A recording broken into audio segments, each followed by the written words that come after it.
আন্দোলনের নামে চরম অসভ্যতা, প্রধানমন্ত্রী মুখ্যমন্ত্রীকে চরম অসম্মান। সোশ্যাল মিডিয়ায় ভাইরাল হয়েছে একটি ভিডিও যা আপনাকে বিচলিত করবে। দেখুন সেই ছবি। এটা কি আন্দোলন?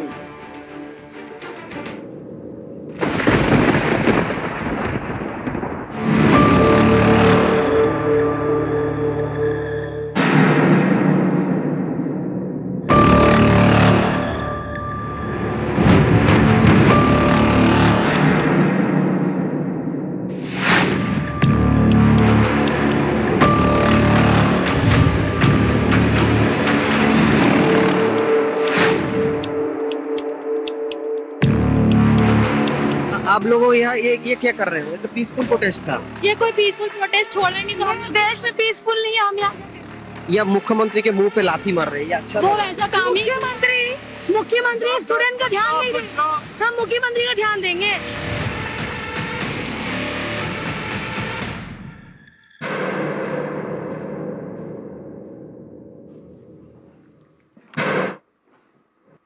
আন্দোলনের নামে চরম অসভ্যতা, প্রধানমন্ত্রী মুখ্যমন্ত্রীকে চরম অসম্মান।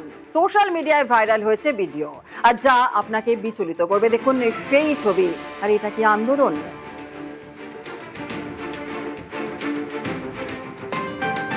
ভাইরাল ভিডিওটিও শুক্রবারের। সেদিন শিয়ালদা থেকে ধর্মতলা পর্যন্ত প্রতিবাদ মিছিল হয়। মিছিল ঘিরেই উত্তাল হয়ে ওঠে কলকাতা। এই ভিডিওটি সেই শুক্রবারের শিয়ালদা চত্বরের। ভাইরাল ভিডিওয় দেখা যাচ্ছে আন্দোলনের নামে অসভ্যতা।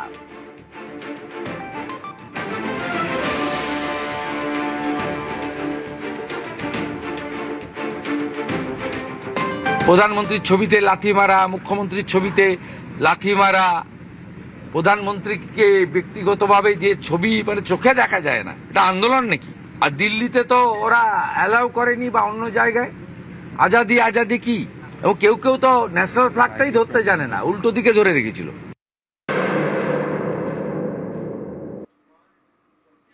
কিন্তু এই রাগ কেন, সেই কারণও ব্যাখ্যা করেছেন মুখ্যমন্ত্রী শুভেন্দু অধিকারী।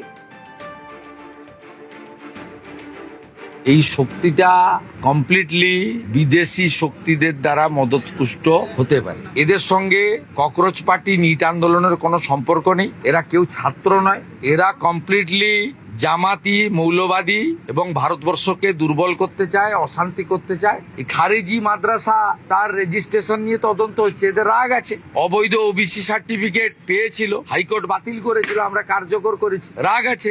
1950 সালে পশু হত্যা আইন কার্যকর হয়েছে, রাগ আছে। এটা আন্দোলন নাকি? আজাদি আজাদি কি? এরা গুন্ডা দমন আইনে ব্যবস্থা হবে। মুখে আজাদি আর আন্দোলনের নামে এই অসভ্যতামি। কি বলছেন শ্রমিক ভট্টাচার্য, শুনুন। খুব মার খাবে, খুব মারবে পুলিশ, এরপরে মানুষ পেটাবে। এখন বাবরের সরকার নেই, এখন শ্যামাপ্রসাদের সরকার। কাশ্মীর ভাগে আজাদি একবার যদি বলে না, বাড়ি ফিরে যেতে পারবে না। এখনো পর্যন্ত আমরা কিছু করিনি, মানুষও চুপ করে আছে। পুলিশের ওপর দায়িত্ব দেওয়া আছে। হারাত তেরি টুকরে হোঙ্গে বললে মোটামুটি যেন 2 টুকরো হাড় নিয়ে অন্তত কোনো হসপিটাল হয়ে প্লাস্টার টাস্টার করিয়ে তারপর বাড়ি যেতে পারে। বিরোধী, দেশদ্রোহী বলছেন মন্ত্রী তাপস রায়। এরা ভারত বিরোধী, দেশদ্রোহী। তার কারণ হলো তাদের করুণায় দয়ায় তো কেন্দ্রের সরকার চলছে না। আর 3 বারের প্রধানমন্ত্রী মোদিজি, তাদের করুণায় দয়া হয়নি, তাদের বিরোধিতা সত্ত্বেও হয়েছে। এইসব অসভ্যতার বিরুদ্ধেও ভারতবর্ষের মানুষ যখন যা করার তখন সেই সিদ্ধান্ত নিয়েছে। আন্দোলনের নামে চরম অসভ্যতা, তীব্র নিন্দা করছেন সজল ঘোষ, দেবজিৎ সরকার। যারা মোদিজিকে ভালোবাসে তারা যদি এদের ধরতে পারে, ওরা একটু কাতুকুতু দিয়ে দেয়, তাহলে কিন্তু আপনারা আবার বলবেন না যে আইন নিজে হাতে তুলে দিচ্ছে। কারণ সবকিছুর একটা ঊর্ধ্ব সীমা থাকে, এর শেষ করতেই হবে। এই জিনিস বরদাস্ত এই বাংলায় হবে না। আপনাদের সাংবাদিকদের যারা ইটপাটকেল মেরেছিল তাদেরও পিঠে ব্যাগ ছিল। এরা কেউ ছাড়তো না। শিক্ষার সঙ্গে এদের দূর অব্দি যোগ নেই। এদের একটাই ওষুধ, সেটা হচ্ছে ওই অমিত শাহজি বলেছেন, উল্টা করকে লটকা কে সিধা করনে কা। এদেরকে সেটাই করতে হবে। এদেরকে শুধু ধরে জেলে ভরে রাখলেই হবে না। নোংরামিটাকে ছোটদের মধ্যে অভ্যাসে পরিণত করে দেওয়ার যে বিষয়, ঐতিহ্যের প্রতি এবং দেশের সম্মান নিয়ে ছেলেখেলা করার যে প্রথা, সেটা একমাত্র আমদানি কারক হচ্ছে বামেরা। বিভিন্ন শেডের বাম, তারা বিভিন্ন সময় এই নোংরামি সারা পৃথিবীতে এরা ছড়িয়েছে। পশ্চিমবঙ্গ তার ব্যতিক্রম নয়। দেশের প্রধানমন্ত্রী এবং মুখ্যমন্ত্রীর মুখের ওপরে এই ধরনের কাজ করছেন বা এই ধরনের অসৌজন্য অশালীনতা প্রকাশ করছেন, তিনি কিন্তু তার বাবা মাকেও এই একই কাজ করবেন, এটাও কিন্তু স্বাভাবিক। কোনো রাজনৈতিক দলই ব্যবস্থা নেওয়ার মতন জায়গায় নেই, উচিত নয়। ব্যবস্থা নেবেন দেশের সরকার এবং সেটা আইন অনুযায়ী। আজকে যে ছাত্রটি এই কাজ করছে, মনে রাখবেন যে ডিজিটাল ফুটপ্রিন্ট রয়ে গেল, তা যারা এরকম করবে বলে ভাবছে তারা মনে রাখে যে ছবিটা বা ভিডিওটা কিন্তু থেকে যাবে ভাই বা বোন। দিনের শেষে অনেক বছর পরেও তোমাদের দিকে দেশ এবং জাতি আঙুল তুলে বলবে এরাই সেই নোংরা আমি করেছিল, এরাই। সেটা কোনো বিপ্লব নয়। আর এই কাজ আপত্তিকর কাজ বলছেন তৃণমূল বিধায়ক কুণাল ঘোষ। এটা তো আপত্তিকর কাজ, এটা অত্যন্ত আপত্তিকর কাজ, এই কাজ হতেই পারে না। এটা তো আপত্তিকর কাজ, এটা অত্যন্ত আপত্তিকর কাজ, এই কাজ হতেই পারে না। এসএফআই এর ডাকে আন্দোলন, কি বলছেন এসএফআই এর সর্বভারতীয় সাধারণ সম্পাদক সৃজন ভট্টাচার্য, শুনুন। প্রধানমন্ত্রী, মুখ্যমন্ত্রী, স্বরাষ্ট্রমন্ত্রী থেকে শুরু করে যাবতীয় পদ, পাড়ার কাউন্সিলর অব্দি, এনারা ইলেক্টেড রিপ্রেজেন্টেটিভ, এনারা ভগবান নন। পৃথিবীর ইতিহাসে কোথাও ইলেক্টেড রিপ্রেজেন্টেটিভদের ছোঁয়া যাবে না, তাদের বিরুদ্ধে কথা বলা যাবে না, তাদের বিরুদ্ধে প্রতিবাদের কেউ লাথি মারেনি। মুখ্যমন্ত্রী, প্রধানমন্ত্রী থেকে শুরু করে পাড়ার কাউন্সিলর অব্দি যে কেউ, তারা ততক্ষণই সম্মান প্রাপ্য তাদের যদি তারা নিরপেক্ষ থাকে। আমি একজন দায়িত্বশীল রাজনৈতিক কর্মী হিসেবে কোনোদিন কাউকে মুখ্যমন্ত্রী, প্রধানমন্ত্রীর ছবিতে লাথি মারতে এনকারেজ করবো না, কিন্তু কেউ যদি মেরে থাকে তার রাগটা কোন পর্যায়ে গিয়ে পৌঁছেছে আপনারা ভাবুন।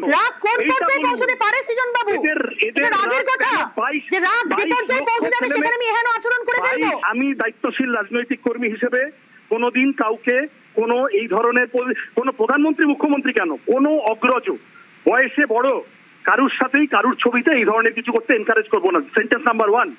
সেন্টেন্স নাম্বার 2, যদি কেউ এটা করে থাকে তাহলে অনুসন্ধান করার চেষ্টা করতে হবে কেন করেছে। আর এই ঘটনায় সরব হয়েছেন শিক্ষাবিদ মাসুম আক্তার, কি বলেছেন তিনি শোনাবো।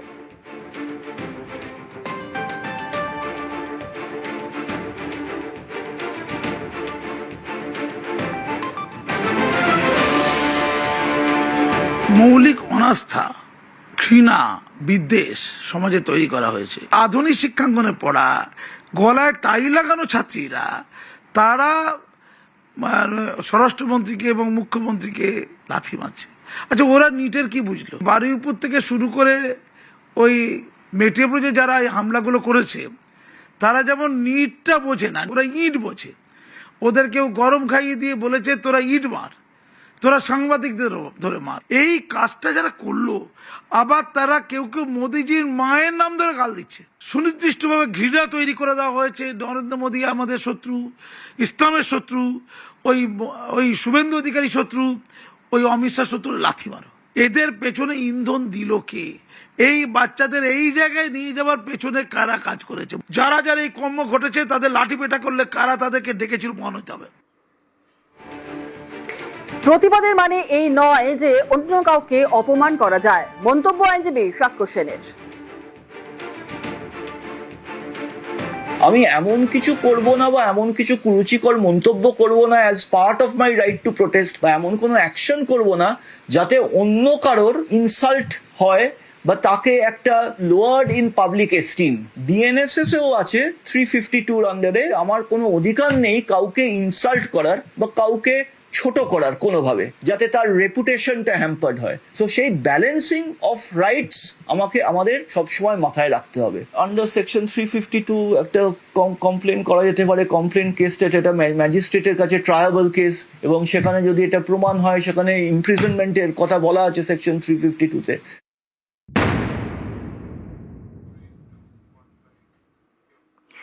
প্রধানমন্ত্রীর বিকৃত ছবি হাতে শ্রীলেখা। আনন্দপুর থানায় বিজেপির অভিযোগ দায়ের, বিধাননগর সাইবার থানাতেও অভিযোগ দায়ের, সোনারপুর ও বারুইপুর থানাতেও অভিযোগ দায়ের, বীরভূমের সদাইপুরেও থানায় অভিযোগ। অভিযোগের ভিত্তিতে একাধিক ধারায় এফআইআর পুলিশের। ফেসবুক লাইভে শ্রীলেখার সাত সাফাই।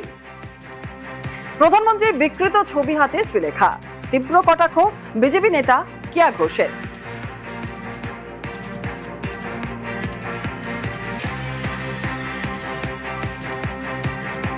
শ্রীলেখা মিত্র তিনি যেভাবে একটা কুরুচিপূর্ণ একটা পোস্টার মাননীয় প্রধানমন্ত্রীকে নিয়ে, সেই পোস্টারটা যেন মনে হচ্ছে উনি ফিল্মফেয়ার পুরস্কার পেয়েছেন, জাতীয় পুরস্কার পেয়েছেন, এমন ভাবে সেটা দেখাচ্ছিলেন। দেশের প্রধানমন্ত্রীর এই অবমাননার বিরুদ্ধে আজকে এফআইআর, যে যত শিগগিরই সম্ভব শ্রীলেখা মিত্রকে গ্রেপ্তার করতে হবে। উনি কে, কোন খাঞ্জা খা? পাঞ্জাবে যখন পেপার লিক হয়েছে আপনি কতবার সেখানকার যিনি মুখ্যমন্ত্রী বা শিক্ষামন্ত্রী তাকে নিয়ে কুরুচিকর এরকম পোস্টার নিয়ে ঘুরেছেন। কেরালে হাল ফিলে হয়েছে তখন কতবার ঘুরেছেন। কোনোভাবে ওনাকে ফাঁসি চড়ানোর মতন অত টাইম এনার্জি কারণ নেই। প্রয়োজন পড়লে কঠোরতম সাজা দেওয়ার দাবি জানাচ্ছি। এটা বাদরামির থেকে কোনো অংশে কম নয়, এবং উনি এখন ভিকটিম কার্ড খেলতে চাইলেও এটাকে মানা হবে না। কোনো জায়গায় লাগছে না যে উনি বুঝতে পারেননি, বরং অত্যন্ত কদর্য হাসি হেসে সেই পোস্টারটা উনি প্রদর্শন করেছেন। শ্রীলেখার বিরুদ্ধে সোনারপুর থানায় অভিযোগ জানিয়েছে দক্ষিণ কলকাতার জেলা বিজেপি। আর ফেসবুক লাইভে শ্রীলেখার বিশ্রী যুক্তি, অনুতাপ নয়, উল্টে শ্রীলেখার হুঁশিয়ারি, গ্রেফতার করলে আন্দোলনের হুঁশিয়ারি।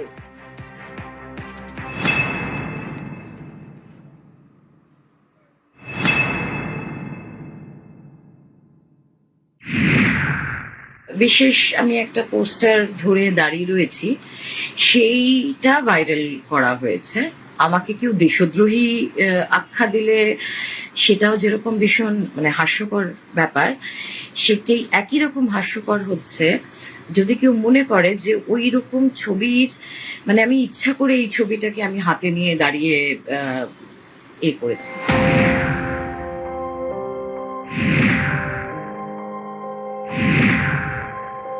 এটা দিল্লি থেকেই পোস্টারিং গুলো হয়েছে। প্রথমে চশমা ছাড়া গেছিলাম সানগ্লাস পরে,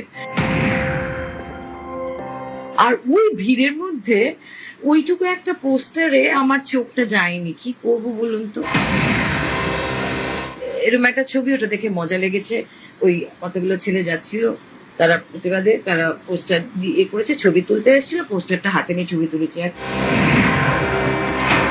দেখিও নি পোস্টারটাকে ঘুরিয়ে, সময় ছিল না, কারণ পুলিশের লাঠিচার্জ হচ্ছিল। তারপরে শুনছি আমার নামে অনেক কিছু হচ্ছে, আমাকে ইমিডিয়েট অ্যারেস্ট করার হচ্ছে। এটা বলে রাখা, এরপরে আপনাদের যা মনে হবে আপনারা করবেন। আমাকে যদি অ্যারেস্ট করার ইচ্ছা হয় করবেন, আমাকে ফাঁসিতে চড়ানোর ইচ্ছা হয় চড়াবেন। আবার একটা আন্দোলন হবে, আমি শিওর আর একটা আন্দোলন হবে। আপনারা তৈরি তো? আমি তৈরি। আমরা প্রশ্ন করেছিলাম শ্রীলেখাকে, নিউজ 18 বাংলার প্রশ্ন এড়ালেন শ্রীলেখা, আর প্রশ্ন শুনেই ফোন কেটে দিলেন শ্রীলেখা। কথা বলবো এই মুহূর্তে শ্রীলেখা মিত্র অভিনেতা রয়েছেন আমাদের সঙ্গে। শ্রীলেখা, স্বাগত জানাবো নিউজ 18 বাংলায়। আমি রুমেলা আপনার সঙ্গে কথা বলছি। আপনার বিরুদ্ধে এফআইআর হয়েছে, আপনি একটি ছবি হাতে নিয়ে ছবি তুলেছেন, পোস্টার, কুরুচিকর সেই ছবি। আপনি জানতেন না তার মধ্যে কি রয়েছে? আপনি নিজেই আগে কথা ঢুকিয়ে দিচ্ছেন আমার কথা। তো আপনি তো আমায় ফোন করেছেন আমার কথাটা শোনার জন্য। আমি আপনাকে প্রশ্ন করব, তারপর আমি কথা বললাম কোথায়? আমার প্রশ্ন শেষ না হলে তো আপনি উত্তর দিতে পারবেন না। আপনি আগেই ছাড়ুন, আপনার কাছে উত্তর নেই, এটাই হচ্ছে ব্যাপার। শুনলেন আপনারা, আমাদের প্রশ্ন এড়ান শ্রীলেখা, কিন্তু তারপর ফের নিজের অবস্থান স্পষ্ট করার চেষ্টা অভিনেতার, আর এবার ষড়যন্ত্রের দাবি।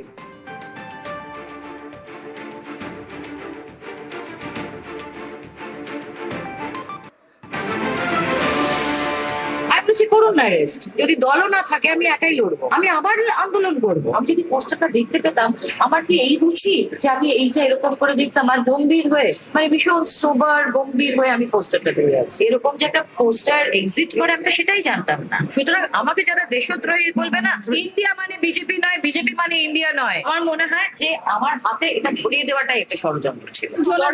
আমি আইনি পদত্যাগ নেব। বিকৃত মানসিকতা না হলে কেউ এই ধরনের ছবি নিয়ে রাস্তায় বেরোন না, তো সজল ঘোষের। শ্রীলেখা মিত্র তার একটা ছবি বেরিয়েছে যে তিনি কি ধরনের বিকৃত মানসিকতা না হলে কেউ এই ধরনের ছবি নিয়ে রাস্তায় বেরোয় না।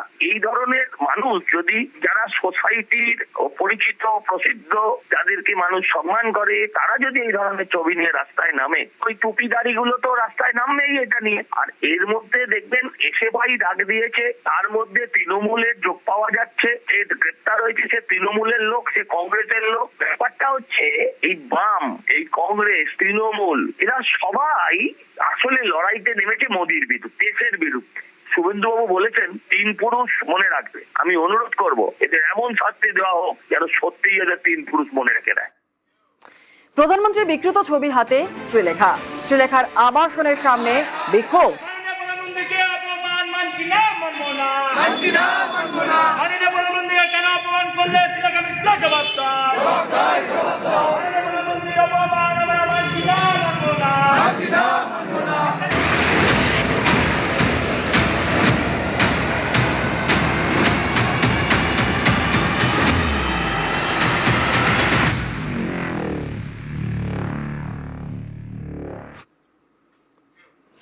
শিলিগুড়ি করিডোর, অনেকে বলেন চিকেন স্নেক, মুরগির গলা। আর এই গলা কেটে দিলেই নাকি গোটা উত্তর পূর্ব ভারত বিচ্ছিন্ন হয়ে পড়বে। এতদিন অনেকে এসবই ভাবতেন, এখন আর ভাবেন না, কারণ মুরগির গলা এখন আর অনেক দুর্বল নয়, অনেক শক্তিশালী। মুরগির গলা এখন হাতির সুর।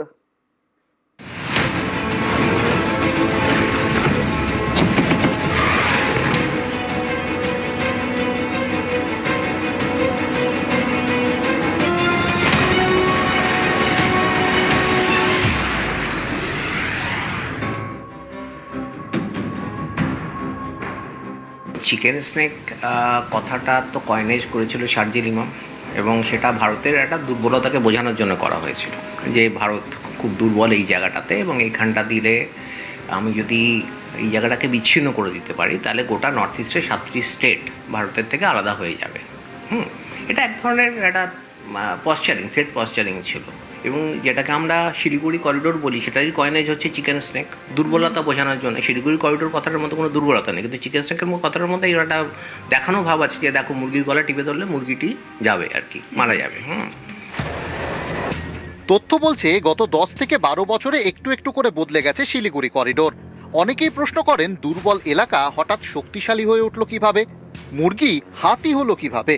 পরিকাঠামোর উন্নয়ন থেকে সীমান্ত সুরক্ষা ব্যবস্থা, ধাপে ধাপে দুর্বল শিলিগুড়ি করিডোরকে দেশের অন্যতম শক্তিশালী এলাকায় পরিণত করে ফেলেছে ভারত। চিকেন স্নেককে কেন্দ্র করে সেনার ত্রিভুজ বেস ক্যাম্প তৈরি করেছে ভারত। অসমের ধুবড়িতে লাচিত বরফুকন সেনা ছাউনি, বিহারের কিষানগঞ্জ এবং বাংলার চোপড়ায় সেনার ফরওয়ার্ড পোস্ট শিলিগুড়ি করিডোরে সেনার শক্তি অনেকটাই বাড়িয়ে দিয়েছে।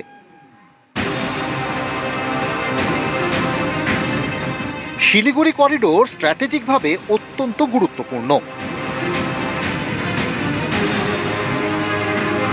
একটু থ্রেডগুলোকে বলে দিই যে এখানে আপনার 130 কিলোমিটার ধরে চুংড়ি ভ্যালি,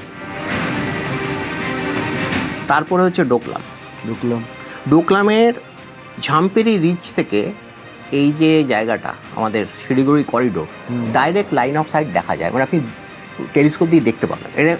এটার দূরত্ব হচ্ছে 100 কিলোমিটার। আচ্ছা, ঠিক আছে, মানে এটা এখান থেকে যে থ্রেডটা আসতে পারে সেটা হচ্ছে ডাইরেক্ট আর্টিলারি কিংবা মিসাইলের থ্রেড। আর তারপরে হচ্ছে আপনার লালমনিরহাট বাংলাদেশে।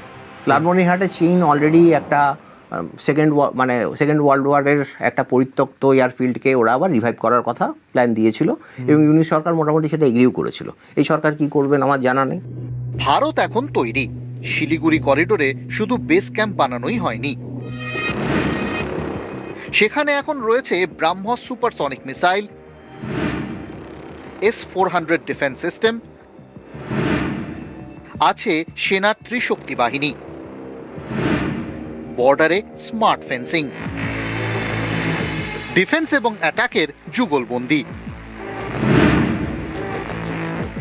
আপনার ওখানকার যে ফোর্টিফিকেশন প্ল্যানের মধ্যে কিন্তু শুধু S-400 ডিফেন্সের জন্য রয়েছে, S-400 কিছুটা অফেন্সিভও। আমাদের ওখানে ব্রাহ্মসের ব্যাটারি এসছে, ব্রাহ্মসের ব্যাটারি আছে। আচ্ছা, ওখানে ব্রাহ্মস কিন্তু মানে আগেই বসে গেছে। আচ্ছা। এই এত এগুলো যেগুলো হচ্ছে ব্রাহ্মসটা কোথায় রাখা রয়েছে? ব্রাহ্মস দেখুন এক্সাক্ট লোকেশন আমরা কেউ জানি না, কিন্তু ব্রাহ্মস ব্যাটারি ওখানে অলরেডি। হাসিমারায় যে রাফাল রয়েছে সেটা তো আমাদের জানা। আর হাসিমারা তো ইন্ডিয়ার সেকেন্ড রাফাল বেস। এবার আপনার এদিকে আপনার ব্রাহ্মসটা হচ্ছে সারফেস টু এয়ার হবে, ঠিক আছে তো, যে এখানে যে ব্রাহ্মসটা রয়েছে।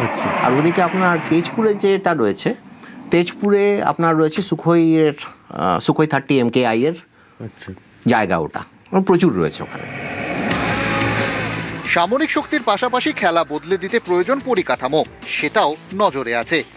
কেউ কখনো যেটা ভাবতে পারেননি সেটাই করতে শুরু করেছে ভারত। 40 কিলোমিটারের একটা রেলপথ হতে চলেছে গেম চেঞ্জার। উত্তর দিনাজপুরের ডুমডাঙ্গি থেকে রাঙাপানি হয়ে বাগডোগরা এয়ারবেস। 40 কিলোমিটারের এই লাইন যাবে মাটির নিচ দিয়ে। সাধারণ ট্রেন লাইন নয়, সেনার সব যুদ্ধ সরঞ্জাম বহন করতে সক্ষম এই রেলপথ।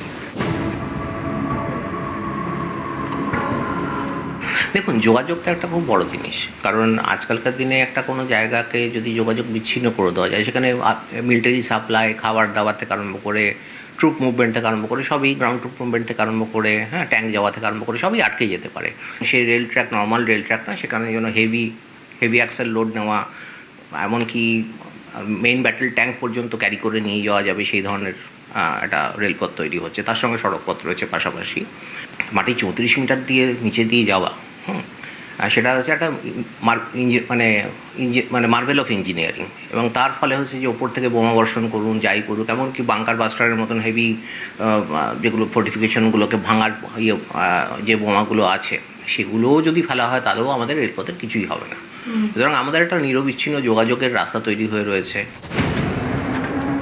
ফুটবলে একসময় গোলকিপারকে বলা হতো লাস্ট লাইন অফ ডিফেন্স।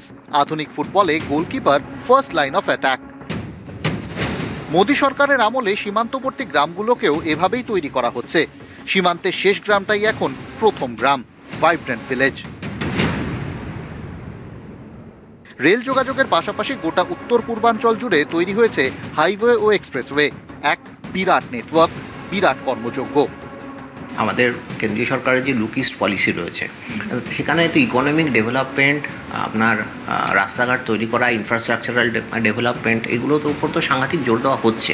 রাস্তার বিস্তার এবং রাস্তার কোয়ালিটির ইমপ্রুভমেন্ট, তারপর ছোট ছোট এয়ারপোর্ট তৈরি হচ্ছে বিভিন্ন জায়গাতে, ট্রেন চলে আসছে ওখানে, ঠিক আছে তো।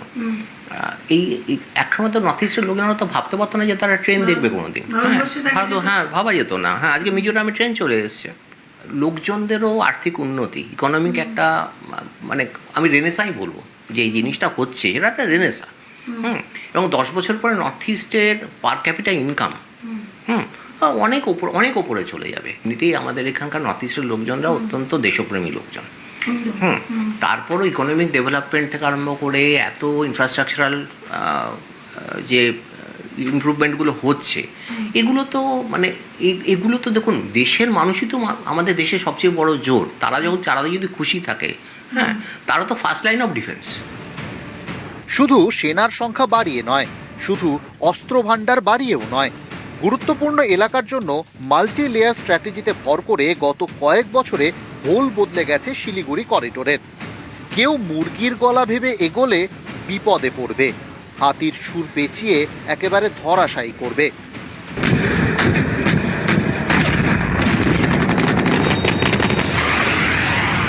এলিফ্যান্ট ট্রাঙ্কও তো সরু একটা জিনিস, কিন্তু তার মধ্যে প্রবল শক্তি রয়েছে। ওখানে মানে তাকানোর দৃশ্যটাও কেউ করবে না। ভারতবর্ষ অলরেডি নিজেদের সক্ষমতার প্রমাণ অপারেশন সিন্দুরে দিয়ে দিয়েছে। S-400ও প্রমাণ করেছে নিজেকে কি করতে পারে, রাফাল প্রমাণ করেছে কি করতে পারে।